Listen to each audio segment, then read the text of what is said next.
Isang tondo sa may tuturing na makasaysayang folk sa Pilipinas.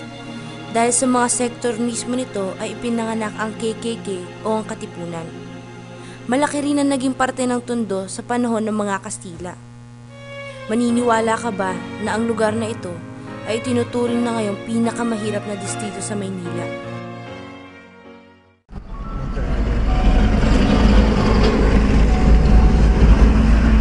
Excuse me, boss.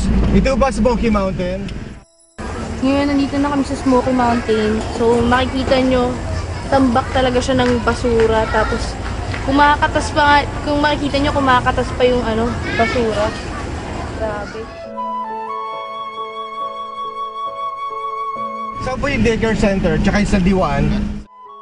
Ang Sandiwaan Learning Center ay isang proyekto ng MDG na naglalayong turuan ang mga batang hindi nakakapag-aral. Kitang-kita ang kakulangan sa espasyo ng kanilang institusyon kung ikukumpara mo ito sa bilang ng mga kabataang nag-aaral doon. Okay, Father Beltran. Thank you. Si Father Benigno Beltran ay hinubog sa Divine Word Society.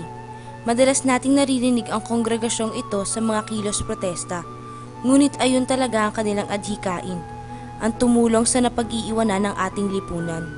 Isang distinctive part ng pag-achieve namin ng Millennium Development Goals ay yung stakeholders inoorganisa.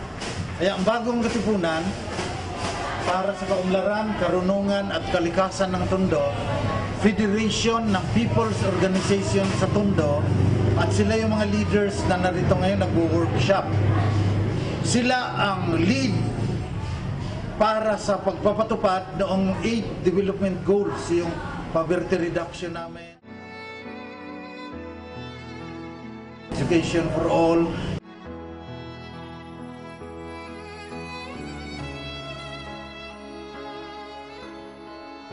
yung empowering of women.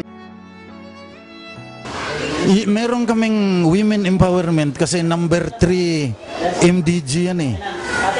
Unang-una, ang women empowerment, yung ipakita kung ano yung kanilang pagkababae, ganon, image of God, ganyan. Ito naman, we are preparing them for an e-trading program na kinukonect yung mga urban poor at saka yung rural poor. So yung rural poor, yung mga farmers at saka mga fishermen, papakitaan nila, magkakaroon kami ng website, papakitaan nila, may talong sila, may ganon. Tapos o-order yung mga kababaihan dito. Tapos yung communication, magkano yan, kailan i-deliver, paano magbayad, yung smart na ang bahala. So on Tuesday, Mr. Manny Pangilinan and I will sign a memorandum of partnership. Magagamit namin yung kanilang smart money at saka yung info board nila na doon makikita lahat yung. So yun yung e-trading. So ini-empower itong mga women digitally so that parang poverty reduction na rin nila kasi nakakakuha sila ng basic commodities na mura. So ma-stretch yung kanilang budget. Yung iba, magdi-data encoding siguro. Yung mga magaling dito, magdi-data encoding kami kung gabi. So yan yung poverty reduction at saka women empowerment. Cut infant mortality and maternal deaths in half. Ngayon nga ay umaabot na sila sa distrito ng Tondo upang ipamahagi ang sarili sa mga kapuspalad nating mga kapatid na naninirahan doon, tulad ng pagpapaaral at pagpapakain sa mga kabataan ng Sandiwaan Learning Center. I'm the Chief Operating Officer of Veritas Social Empowerment, which is Father Benigno Beltran's NGO, which is the vehicle for many of his projects here in Tondo. But I'm frequently a visitor to Smoky Mountain to talk to the community leaders that are in touch with our programs and that are with Father Ben. And I also frequently go around to look and see what's happening in Smoky Mountain. Isa sa mga proyekto ni Father Ben ang APEC Digital Opportunity Center. Center. Nagbigay sila ng mga computers, mga server at saka iba pang digital equipment. Kaya dito nag-aaral ang mga batang maliliit mga colors, shapes, letters, tapos yung out of school youth, mayroon kaming special program from the DepEd, at saka yung mga nanay, kasi gagamitin namin ang information and communications technology para ma-empower yung mga kababaihan economically, socially, spiritually. So IPIC yan, Digital Opportunity Center.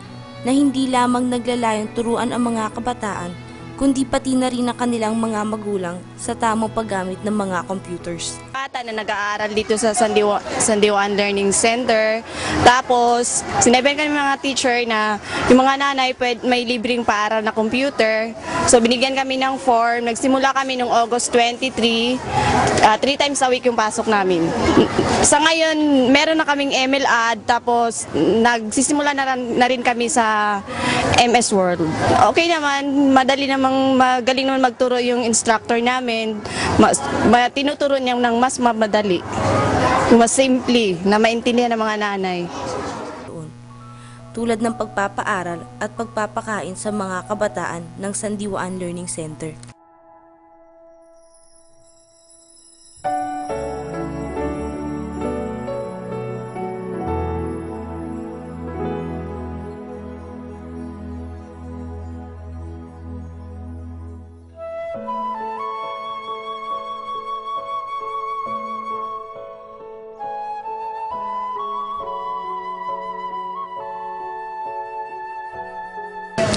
Ito yung grupo ng mga kabataan na environmental group. Ang mga anak ng daigdig ay isang grupo ng kabataan na sinusuportahan din ni Father Ben.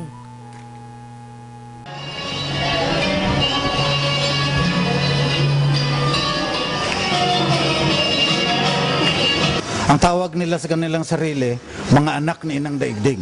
Sinasayaw nila yung dances and rituals, folk dance ng mga indigenous peoples to raise consciousness na like these tribal people, we have to live in harmony with the universe. They have been designated by the Catholic Bishops' Conference as ambassadors for peace and environment. Pumupunta ng Mindanao yan, pagkatapos pinapakita ay yung mga Muslim dances para yung cultural exchange, para building peace through cultural. Ang Sandiwaan Learning Center ay bukas sa kahit sino mang nagnanais matuto. Ngunit kasabay din ng pagdami ng mga mag-aaral ay ang siya namang pagkulang na espasyo ng kanilang eskwelahan. Kaya naman noong September 9, 2010, ay nagrally ang mga guro at magulang sa National Housing Authority o NHA upang bigyan sila ng pinansyal na suporta para sa pagpapalawak ng kanilang eskwelahan. Kami po ng mga nanay ng mga batang nag-aaral sa Sandiwaan Daycare Center ay na under po ni Father Ben ay lumalapit po dito sa NHA, nakikiusap po na humihingi po kami ng karagdagang kung maaari po ay magkaroon ng second floor yung aming paaralan kasi nga po sobra na po kami sa dami ng mga batang nag-aaral doon hindi na po kami magkasya ron. 20 years na ako nagtuturo sa daycare center. Ang sabi po sa amin ng namamahala po ng NHA na si Ate Linda na magsulat daw po ang aming director para sa kinataas-taasan ng National Housing Authority para po maaprubahan ang aming request na ma-extend ang aming eskwelahan. Ang Tondo Millennium Challenge ay isang proyekto ng MDG ng United Nations for Tondo, Manila sa ilalim ng Justice, Peace and Integrity Creation Secretariat of the Divine Word and Tondo Millennium Challenge. Ang lahat ng ito ay pinapangunahan ni Father Ben Beltran. Ang mga proyekto ng MDG ay hindi lamang minumulat sa kamalayan ang Pilipinas, ngunit pati na rin ang buong mundo. At sa bawat maliit nilang hakbang, daang-daang buhay ang nasasalba sa kahirapan. Ay pera yung gobyerno, sila magpapatupad niyan. Ito, empowerment of the people. Sila ang magpapatupad ng mga proyekto para ma-achieve ang Millennium Development Goals. Nangingibabaw sa puso ni Father Ben Beltran ang kapakanan ng mga mahihirap. Kitang-kita naman ito sa kanyang mga natatanging proyekto para sa Tondo at sa Smoky Mountain. Siya ay nakatuon sa edukasyon, kalikasan at kabuhayan ng bawat pamilya sa Tondo. Patuloy na pinapalawak ang proyektong ito nang sa gayon ay unting-unting maibangon ang milyong-milyong residente ng Tondo. Ngayon ay meron na halos 10 milyong residente ang naiaahon sa kahirapan. Mahigit 2 milyong kabataan ang napapag-aral, 12,000 ina ang naililigtas, at humigit kumulang 7 milyon ang nabibigyan ng malinis na inumin.